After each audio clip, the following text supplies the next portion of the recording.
semua. Di video kali ini kita akan sama-sama belajar konsep dasar IPS tentang ekonomi.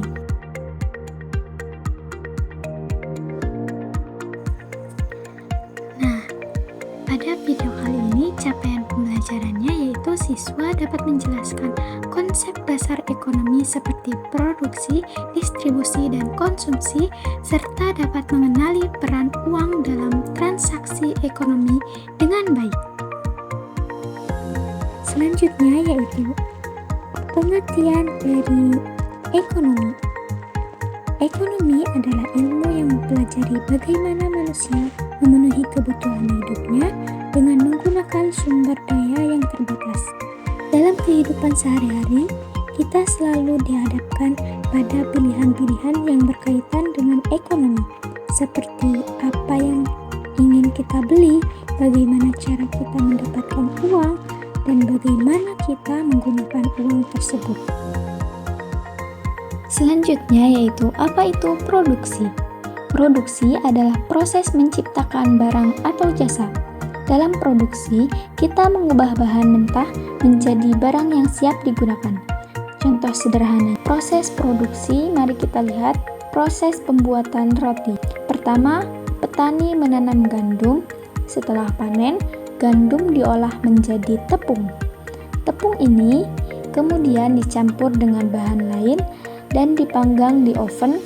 Akhirnya, roti siap untuk dijual di toko. Selanjutnya, apa itu distribusi? Distribusi adalah proses mengantarkan barang dan jasa dari produsen ke konsumen. Setelah barang diproduksi, mereka perlu sampai ke tangan kita, para konsumen. Misalnya, setelah roti diproduksi, roti tersebut akan dikirim dari pabrik ke toko. Nah, di toko, kita bisa membeli roti tersebut. Proses ini melibatkan banyak orang, seperti pengemudi truk dan pekerja toko.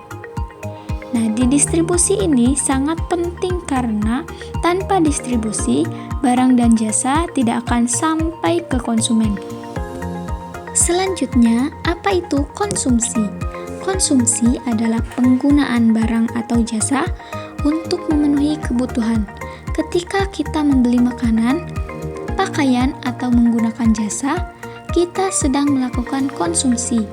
Contoh kegiatan konsumsi sehari-hari adalah ketika kita membeli makanan, misalnya roti. Nah, setiap kali kita membeli sesuatu, kita berkontribusi pada perekonomian. Nah, selanjutnya, peran uang dalam ekonomi. Fungsi uang adalah sebagai alat yang digunakan untuk memudahkan transaksi. Dengan uang, kita bisa membeli barang dan jasa tanpa harus menukar barang secara langsung. Contohnya, penggunaan uang adalah ketika kita membeli makanan di warung, ketika memberikan uang kepada penjual, dan sebagai gantinya kita mendapatkan barang yang kita inginkan. Sekian video kali ini, semoga teman-teman bisa memahami apa yang sudah dijelaskan. Sampai jumpa di video selanjutnya.